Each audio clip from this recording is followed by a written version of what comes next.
específica. En el caso de Guatemala, digamos que la derecha así generalizada ha gobernado continuamente durante los últimos 200 años, aunque en tres etapas. Y yo diría que esta etapa que estamos viviendo está llegando al final de la etapa. Es un proceso histórico complejo y a mi juicio inexorable. La derecha típicamente ha utilizado a otros grupos sociales y políticos para instrumentalizar su dominio y típicamente al final del periodo estos grupos que supuestamente son sus instrumentos se les suben encima, por decirlo así, y la desplazan del poder real. Algo de eso está pasando hoy en Guatemala. Eso, por ejemplo, Leonel, bienvenido, gracias por acompañarnos. Puedo identificarlo con el rol que juega, voy a mencionar nombres, Tommy Dougherty con su liderazgo adentro de la Cámara de Industria que ha sido tan obsecuente o tan dócil y complaciente con el actual gobierno y que han en buena medida aupado lo que ha ocurrido en el sistema de justicia en el país y que pareciera ahora ser causa del resultado electoral. Bueno, yo diría que más que personalizarlo, en términos generales, tenemos la tercera encarnación del aisinenismo. Yo le llamo un aisinenismo sin aisinenistas. Sin Eh, aicinenas. Sin Aycinenas, sí, perdón. En tiempos de el clan Aycinena, pues básicamente el instrumento era Rafael Carrera y sus rufianes. Sus rufianes eran despreciados por el clan Aycinena, eran de otra clase social, eran de otro nivel de educación, los consideraban un mal necesario. Pero a través de ellos retomaron el poder, proscribieron a la República realmente y lo que hicieron es instalar una ridícula monarquía aldeana. Pero llegó un momento en el que estos montañeses de Carrera se les subieron encima, se casaron con sus hijas y terminaron adoptando muchas de las mañas que tenían los oligarcas coloniales tradicionales. Algo por el estilo está pasando aquí desde que en esta tercera etapa del dominio conservador, las élites adoptaron la utilización de grupos como estos partidos de mafiosos que hoy nos gobiernan y quienes ya se les subieron encima y también a quienes han despreciado porque son de otra clase social, las mismas razones de hace 200 años las vuelven a esgrimir, pero se les subieron encima y hay algunos miembros de la élite que conscientes de lo que está pasando están tratando de ver cómo recobran algún nivel de control y es un esfuerzo de toma y daca, un estira y afloja. Eso es el proceso que estamos viviendo. Pero no cabe duda que en este momento específicamente yo diría que hay un rompimiento entre la mafia de Timochenko y la élite guatemalteca. Lionel, tres apreciaciones. Yo no sé si confundimos. Bueno, primero tú mismo lo has dicho. Nos entendemos por derecha e izquierda porque nos entendemos, pero no porque haya una definición precisa. Yo no sé si estamos mezclando derecha y conservadurismo, que no tiene nada que ver. Ignoramos a Vinicio Cerezo y Colón, dos partidos de democracia cristiana que no fueron derecha cuando afirmamos que la derecha gobernó por mucho tiempo. Y luego, la tercera apreciación para que comentes es que si sumamos los resultados de los partidos, abro comillas, de derecha y de izquierda que nos entendemos, a fin de cuentas, esos de derecha tienen más votos. Puede haber una dispersión, pero no necesariamente un fracaso, entendiendo por un cambio numérico de poder. Dicha estas tres cosas, ¿qué tienes que contestar? Bueno, en primer lugar, la derecha guatemalteca nunca ha sido realmente liberal como pretende ser, ha sido falsamente liberal. En realidad la derecha guatemalteca es conservadora y yo diría ultraconservadora. Originalmente fue monarquista, cuando no pudo anexarse al imperio de Iturbide, entonces inventó una monarquía aldeana, pero en realidad no creía en la república. La revolución liberal fue una falsa revolución liberal y lo que hizo fue afianzar el capitalismo con el capitalismo de plantación afianzó las estructuras feudales que originalmente había tenido el clan Aycinena. Y finalmente, con la revolución de octubre del 44, hubo una contrarrevolución que lo que hizo fue echar para atrás las agujas del reloj de la historia y volver a insistir en fórmulas que aparentemente son liberales, que aparentemente son democráticas, pero que en el fondo son un esfuerzo desesperado y constante para mantener el statu quo, para que nada realmente cambie. Entonces es una derecha que no es liberal, es una derecha que no representa el capitalismo, sino es una derecha mercantilista, ultraconservadora, que se disfraza de liberal. Yo comparto Leonel, yo comparto plenamente esa descripción. Miren, la plática apenas está arrancando. Yo le pido a nuestro invitado que se quede con nosotros. Vamos a ir a un corte, pero volvemos con las preguntas que ya se despegan de estas respuestas que nos ha dado. Espérenos, por favor. Vamos a ir a ese corte y volvemos con la intervención de Juan Luis. Después de una pausa comercial, volvemos con más de Con Criterio, aquí en el 88.9. Ahora puedes rastrear tus envíos con la app Guatex. Guatex, a tu destino seguro y puntual. ¡Llegó Guatex! Ya volvemos.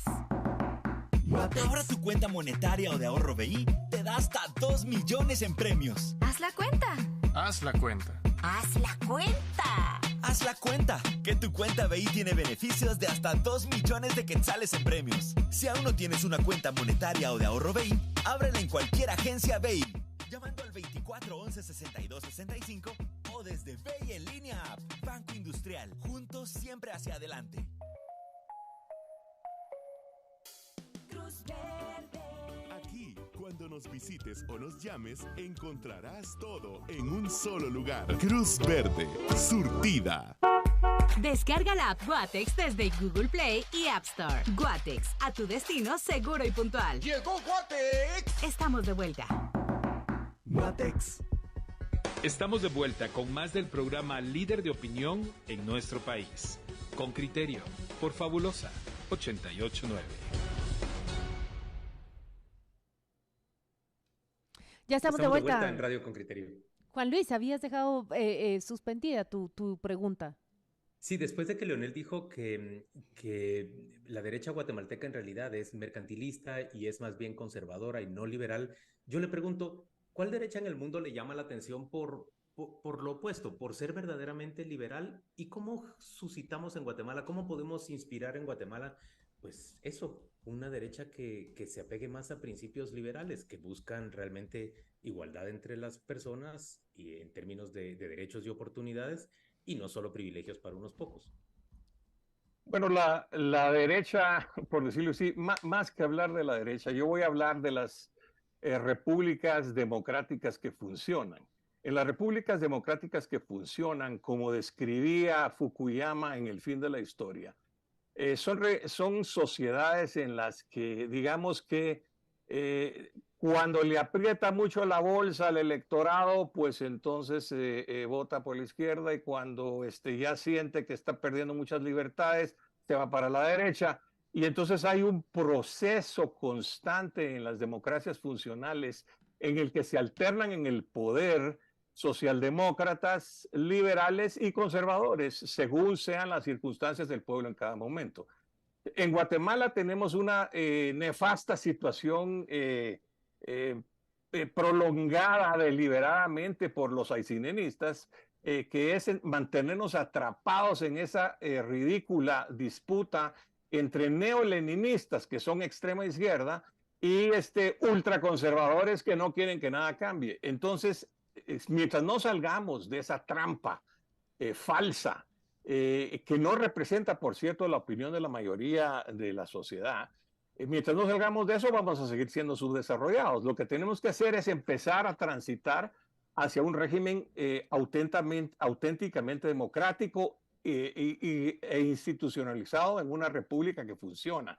No es lo que vemos. Y además, esa derecha, digamos, troglodita, que ha mantenido más poder del que merece, normalmente nos trata de empujar hacia eso. ahí vienen los comunistas, ahí vienen los comunistas, voten por este mafioso que es ladrón, pero que es derechista, que nos va a salvar del comunismo internacional. Ese es el triste cuadro que se le ha presentado al electorado, que es lo que está rechazando hoy en día el electorado con los resultados electorales recientes. Aún lo vemos en la mañana después, en los días que sigan a las elecciones, exactamente ese mismo cuadro, ¿verdad? Salvemos a Guatemala del comunismo. ¿Cómo se encuentra esa derecha hoy, 4 días después de los resultados? Usted en sus conversaciones, las preguntas, las preocupaciones que manifiesta, ¿qué ha podido palpar en esas o esas distintas derechas en estos 4 días? Pues como escribí ayer en la tarde, están con el pelo parado, sienten que se les cae el mundo encima, no pueden imaginar que hayan terminado con las reglas de juego que ellos estructuraron e inventaron, teniendo que escoger ahora entre la menos peor de las izquierdas, como lo ven. Entonces, están aterrorizados, no saben qué hacer. Aquí hay un cambio de paradigma. Pero además hay una derecha mercenaria, troglodita, que ha hecho todos los trucos posibles, inclusive el tema del momento, el robo de las elecciones de la capital. Aquí ha habido un proceso que han hecho en nuestras narices y que ya lleva mucho tiempo de utilizar el problema de los grandes números y la sed del público por tener resultados rápidos para hacer un fraude burdo en el conteo de los votos. Y eso lo hacen de una manera que hasta ahorita se está sacando a luz, pero que lo vienen haciendo ya hace rato. Y lo hacen muy astutamente. No lo hacen en donde tienen contra ellos la ley de los grandes números, sino lo hacen en las municipalidades, en las diputaciones distritales, fundamentalmente. Y lo hacen básicamente contando mal los datos porque saben que en general nadie revisa las actas. Entonces hacen mal las sumas, las meten en una caja negra computacional y hacen perdedizos los documentos originales, apuestan a que con el tiempo todo se va olvidando y así han perpetrado un fraude tras otro. Y ahorita tuvieron la estupidez de intentarlo con la Municipalidad de Guatemala y van a ser detectados, espero yo. Leonel, yo creo que al error de confundir derecha con conservadurismo se une el error de confundir derecha con liberalismo. Y hacemos un pastel que no tiene nada que ver. Ni el conservador es de derecha siempre, ni el liberal necesariamente tiene que ir, o la derecha tiene que asignar a una liberalidad o a un liberalismo. Pero hay otra cosa que me parece, no sé si atrevida. Ha sido la UNE la que ha tenido más de 1/3 de las municipalidades por 20 años. No ha sido la derecha. Ha sido la UNE justamente la que ha tenido por más de 20 años 1/3 del Congreso a su disposición, que es una socialdemocracia. Por lo menos así se define. ¿Cómo adjudicar este fraude tradicional a la derecha cuando en los últimos 15 años, por lo menos, del 2008 ahora, pero yo creo que con anterioridad, la UNE ha mantenido 1/3 de sus diputados? ¿Cómo justificar una cosa con otra realidad numérica que es distinta? Bueno, la UNE forma parte de esas huestes equivalentes a los montañeses de carrera. Son otros mafiosos a sueldo, son otros mafiosos de alquiler. En términos generales, ellos han procedido de muchas maneras como instrumentos del aislacionismo. Pero en todo caso, el hecho es que estos procesos no son diáfanos y claros. Y yo diría que en términos generales en todo el mundo hay ahorita un ascenso de la admiración por el autoritarismo o por la autocracia. Aquí vemos guatemaltecos supuestamente de extrema derecha que admiran a Putin, lo mismo que hace Trump. Es decir, esa mezcla, esa mezcolanza de izquierdas, derechas, liberalismo, conservadurismo, está en la mente de gente muy primitiva en sus digamos, visiones del mundo. Son gente que admira en la derecha la autoridad y en eso se terminan juntando con gente de izquierda que también admiran la autoridad. Es decir, tanto en la izquierda como en la derecha, en sus extremos, hay gente que no cree en la democracia, que lo que cree es en una autoridad fuerte, en una ortodoxia que se haga respetar a puro tubo, en militarizar a la sociedad, en poner a todo el mundo a marchar y en orden. Esos son fascistas de derecha e izquierda y lamentablemente las circunstancias a veces los unen y terminan cooperando unos con otros. ¿Dónde está la derecha educada de este país? ¿O dónde está el proyecto de derecha con vocación democrática, liberal? Usted acaba de hacer una descripción y yo pensaba, es que los representantes de esa derecha se muestran justamente así. Confundiendo términos, confundiendo, por ejemplo, lo que significa socialdemocracia con comunismo, creyendo fácil y entregándose decididamente a campañas de desinformación. Y me pregunto, ¿en dónde está la derecha o los representantes de la derecha educada? ¿Dónde hay un proyecto de derecha que pueda salvarlos? Pues mire, la derecha, así en términos generales, educada, está con la cola entre las patas. Digamos que el derechista educado por excelencia en Guatemala fue el Muzo Ayao, hizo una universidad, educó ahí a las nuevas generaciones. Por cierto, el Muzo era visto como un peligro por el CACIF en su momento, porque iba en contra de las políticas de protección arancelaria para la industria. Él criticaba, por ejemplo, la protección a la industria azucarera. Sí, entonces era visto como anatema, pero digamos que esta gente mandó a sus hijos a estudiar a la universidad que él fundó y creó una generación de gente que es de la derecha académica, pero como en el fondo siguen siendo aisinemistas y ultraconservadores, en el fondo ellos desprecian la política y lo público. Chish, meterse a la cosa pública, entonces le han ido dejando la conducción de la cosa pública a sus canchanchanes que se les están volteando. O sea, la derecha ahorita, esa derecha está apagada. Ahora, yo pienso que existe una intelectualidad, una estructura informal de liderazgo en la sociedad, en donde al margen de esas definiciones hay mucha gente. Yo me siento un liberal convencido, auténtico. Yo creo en el liberalismo como una lucha en contra del abuso de poder, tanto político como económico. Y por eso creo que hay que seguir los ejemplos que han funcionado en todo el mundo. Los países que se han desarrollado y que han producido bienestar generalizado han empezado por crear una clase media, que es lo que las derechas de Guatemala no entienden. Y esas clases medias se crearon solo con 3 medidas. Uno, con dotaciones patrimoniales que en el siglo XIX fueron fundamentalmente dotaciones de tierra. En segundo lugar, creando una red de satisfactores sociales básicos. Es decir, por ejemplo, yo tengo a mi hija estudiando en Alemania y ella tiene transporte para ir todos los días a la universidad o al trabajo. Hay un sistema de salud que realmente responde para las necesidades. En fin, hay seguridad. Ella puede salir a las 10 de la noche de la biblioteca y caminar a su casa y nadie va a saltar. En fin, hay ciertas cosas mínimas que con la tributación el Estado provee a los ciudadanos para que realmente sea vivible la vida en comunidad.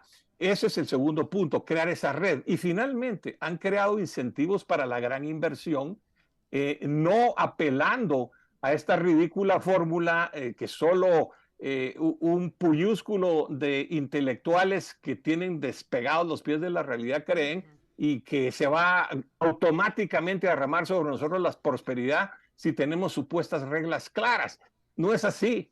Todas las clases medias del mundo han sido construidas deliberadamente con medidas de política económica concretas. Mientras no entendamos eso en América Latina, vamos a seguir siendo lo que somos. Pero Leonel, hace un momentito elogiabas al Muzo, cuando en realidad el Muzo fue quien inyectó esa idea en buena parte de la derecha guatemalteca, que el Estado no debe tener ninguna participación. Y vos lo acabas de decir, las clases medias se han creado deliberadamente por estados que comprenden que es indispensable generar una clase grande, una clase media grande que le dé estabilidad a la sociedad. Yo no sé cómo interpretaste que estaba elogiando al Muso. Y yo lo único que dije es que él era Quizás al de la decir derecha, que el considerado culto entre la derecha académica, aunque él no sabía nada de historia. Yo tuve una relación amistosa, pero distante con él. Yo le decía que estaba de acuerdo con el 90% de lo que decía, pero con el otro 10% estábamos completamente opuestos. Y es porque él era ignorante de la historia. Un rector de universidad que no sabía por qué Guatemala era un país en vez de formar parte de Centroamérica. Tan sencillo como eso. Las élites guatemaltecas son ignorantes, no saben su historia, no saben historia en general.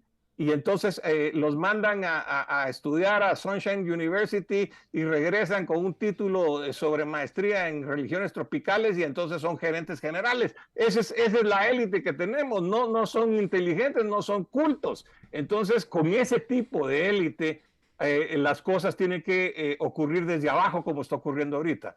Ahorita viene un cambio de paradigma. Esperamos que la alianza entre estas élites que tienen el pelo parado con las mafias no pueda resistir este despertar que va a tener la ciudadanía para poner a la inteligencia en el poder, que es lo que necesitamos. Ya no hablemos de que si es socialdemócrata, que si es comunista, que si... No, alguien inteligente y decente que no suba ahí a robarse todo lo que encuentre. Eso es lo que necesitamos.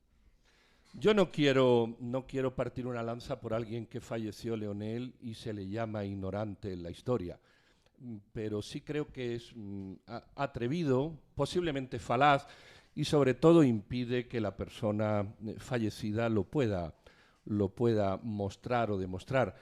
Tampoco creo que se debe de generalizar en llamar falta de inteligencia a la élite guatemalteca.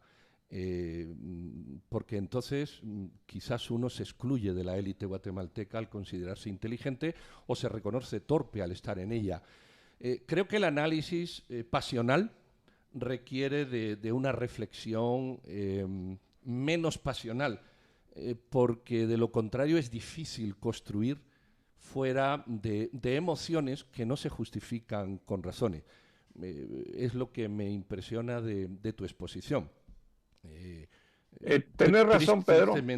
Yo no he sido, digamos, nadie. pasional en mis descripciones. En el caso del Muso, yo le tuve mucho cariño, tuvo muchas virtudes y talentos, hizo una gran labor porque en el momento en el que él inició su lucha ideológica, era una voz que clamaba en el desierto. Básicamente, la guerrilla en ese entonces estaba en alza. Y además en el sector privado no creían en el libre mercado realmente. Y él inició un proceso para mover el péndulo en la dirección contraria. Fue muy valiente, era un hombre agudo, inteligente, y yo lo aprecié mucho como un amigo. Sin Y otra embargo, cosa valiosa del Muso también, escuchaba a las personas que pensaban distinto a él y se interesaba por discutir con ellas. Eso lo iba a decir. Yo compartí con él y lo que pude notar cuando compartí con él es su inquietud intelectual por escuchar a alguien que desafiaba algunos de los postulados o las ideas centrales, la inquietud de conocer cómo sería, por qué lo piensa, pero qué cree de esto. Usted habla de la educación como un bien público, ¿por qué? Bueno, apenas una de las conversaciones. En toda la plática me ha interesado mucho, Leonel, esto que usted ha dicho. Se están reuniendo, se están organizando, pretenden crear un proyecto de derecha. ¿Hay acaso la intención de crear un proyecto de derecha que vaya a buscar a los tecnócratas, a los convencidos y educados y finalmente hacer una propuesta de partido político, de participación política o quizás participación social? ¿Hay esa intención en quienes son relevantes y organizan a esa derecha o no la hay? bueno, primero voy a terminar de contestarle a Pedro. O sea, yo respeté y quise al Muso. pero no sabía de historia. Y te lo digo porque yo conversé con él al respecto y finalmente se reía y me decía, tener razón. De eso no sé, nunca me pareció relevante, importante.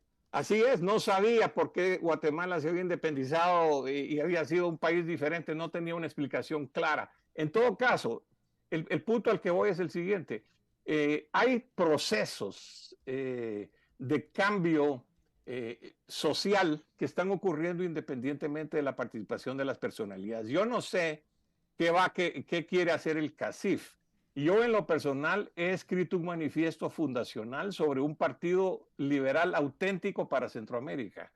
Y no he encontrado hasta el momento eco, pero efectivamente ese es un ejemplo de que hay iniciativas que surgen del seno de la sociedad para crear alternativas que no son lo que hemos tenido hasta ahora, que yo insisto, nos han atrapado en un falso dilema entre el neoleninismo que tienen todavía en su cabeza algunos trasnochados, hasta, por el otro lado, una férrea política ultraconservadora que lo que quiere es que nada cambie. Y disfrazados de liberales, lo que hacen realmente es mantener estructuras semifeudales.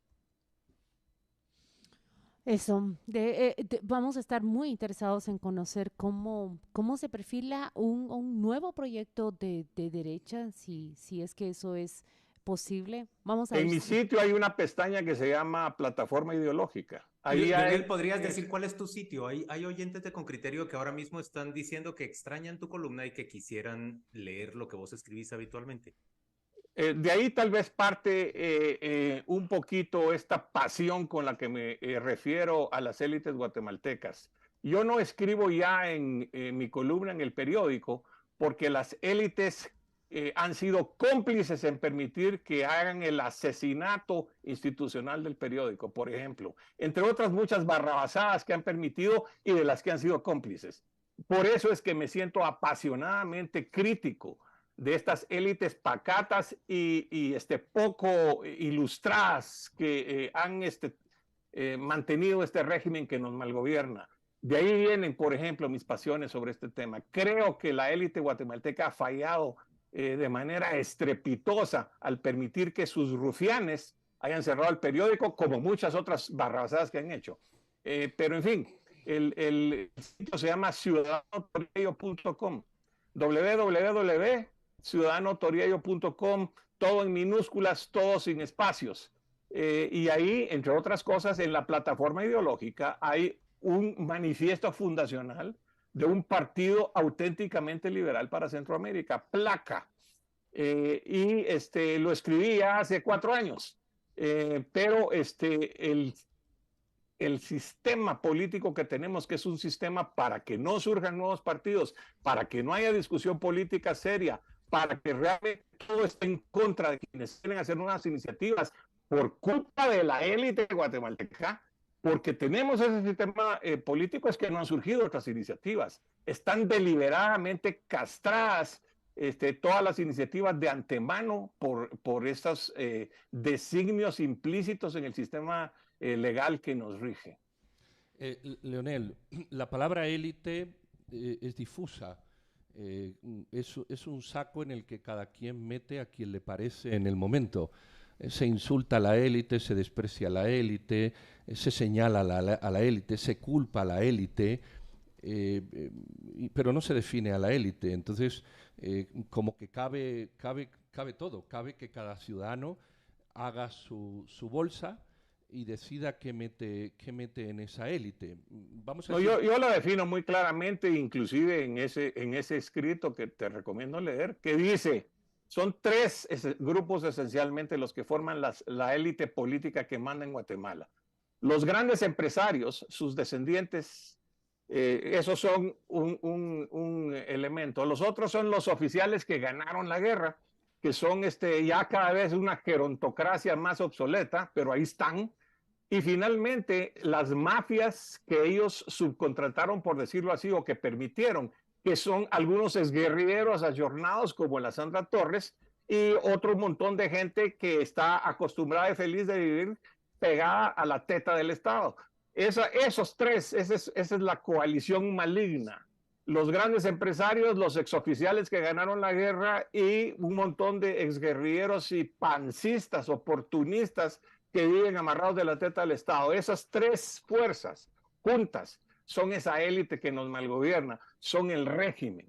Y ese es el régimen que hay que traerse al suelo para que haya aquí una auténtica sociedad democrática, una república en donde todas las fuerzas sociales que realmente existen estén verdaderamente representadas en el Congreso. Por ejemplo, ahorita las reglas de juego de este sistema hacen que gente que no quiere el pueblo sea la que la representa. Así de sencillo.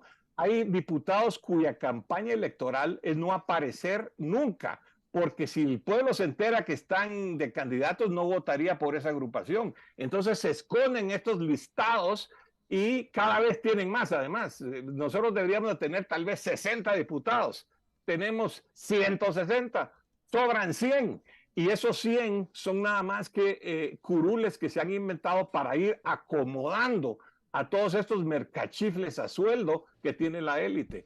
Mientras tengamos eso, no tenemos democracia, no nos llamemos a engaño. Todo esto es una payasada inventada por estos tres grupos: los grandes empresarios, los militares que ganaron la guerra y un montón de guerrilleros ayornados. Esos tres grupos hicieron estas reglas del juego y desde 1986, por eso tenemos solo una democracia de fachada. Yo le llamo los grupos que tutelaron la democracia desde 1986. 1996 es otro bloque de tiempo y pareciera que en el 2023 se están terminando varios periodos. De una y otra fuerza se le está marcando final a varios de esos periodos que usted señaló. Leonel, no tiene idea cuántos mensajes hay sobre su entrevista. La audiencia con criterio está muy animada. Le voy a decir un mensaje que acabo de leer que me llamó mucho la atención y con eso lo despido. Brian Estuardo Rosell dice: cerrando bocas y abriendo cerebros. Toriello, muchas gracias. El sitio de internet de Leonel Toriello va a estar referido en nuestras redes sociales. Me despido de usted, le robé más minutos de los que le pedí, pero muchas gracias por atender a Con Criterio. Claro. En beneficio de los oyentes que están preguntando, Leonel, solo muy sucintamente, explicarles a qué te referís con el concepto aicinenista. ¿Qué quieres decir exactamente? ¿Estás hablando de élite, de oligarquía? ¿De qué estás hablando? Bueno, hubo un famoso personaje que se llamaba Juan Fermín Aycinena al final de la época colonial.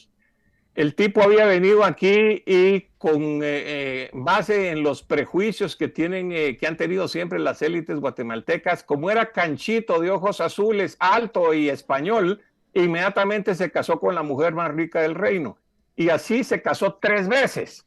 En el proceso, además, lo nombraron funcionario de distintas cosas y con esas conexiones construyó un monopolio que empezó con el comercio de mulas entre México, Puebla, Veracruz, Guanajuato, y lo trasladó para Guatemala. Se volvió en el transportista principal entre Guatemala y el puerto de Veracruz y el puerto de Acapulco. Ese creó un emporio. Cuando a su muerte tenía barcos en el Atlántico y en el Pacífico, tenía casas comerciales en todas las provincias del Reino de Guatemala y conexiones en México, tenía además representantes en Cádiz, en España, en fin. Ese señor, sus hijos, tuvo muchos hijos porque tuvo 3 esposas. Uno de sus hijos, Mariano de Aycinena, que era el traidito de la película, era bueno con la espada, la guitarra, en fin, ese orquestó la unión, se escribió con Agustín de Iturbide para que Guatemala se anexara al Imperio Mexicano en vez de volverse una república, y entonces él propició un plan y le llamaron Plan Pacífico de Independencia, en donde lo que hicieron fue sobornar a Gavino Gainza, que era el capitán general, y decirle: mire, declarémonos independientes y usted va a ser el presidente de lo que salga. Y así lo hicieron, fue un arreglo, una componenda. Cuando ya se habían independizado, hicieron la anexión a México burlando digamos, voluntad popular. Eventualmente, los verdaderos patriotas crearon la república. Cuando ya se creó la república, entonces hicieron fraude electoral y después, como perdieron y se trataron de meter a la fuerza, hubo una insurrección armada al mando de Morazán. Pero ellos instigaron a Rafael Carrera, lo pistearon desde el exilio y finalmente votaron a la República y crearon esa monarquía aldeana de los 30 años. Eso es, y ellos despreciaban a sus montañeses, pero los usaron para quedarse en el poder, para preservar sus monopolios en el comercio exterior, para seguir siendo los ricos de Guatemala. Esa gente, finalmente, por su obcecación y su conservadurismo extremo, quebró con el mercado del añil. Pero de todas maneras, esa mentalidad la replicaron los liberales, que eran nada más ni nada menos que el fruto del matrimonio entre los hijos de los montañeses con las hijas de la oligarquía del añil. Esa gente hizo la revolución liberal, pero no para crear realmente una república de pequeños propietarios, sino para volverse a ellos los propietarios. Se repartieron las tierras despobladas del país y crearon una nueva élite que es la que nos gobierna hasta hoy. En fin, es un aicinenismo, se murieron los aicinena, pero la mentalidad de que hay que mantener a la caitada bajo control y nosotros debemos seguir siendo los que ponemos las reglas, esa mentalidad, esa es la que yo le llamo el aicinenismo sin aicinenas. El aicinenismo sin aicinenas. Muchas gracias, Leonel Toriello. Como por cierto, hoy en la municipalidad está el arzubismo sin arzú. Bueno, dicho de otra manera, traído al 2023. Muchas gracias, Leonel Toriello, por esta entrevista. Lo despido, le deseo un feliz jueves. Gracias por acompañarnos y estaré evaluando si de cara a la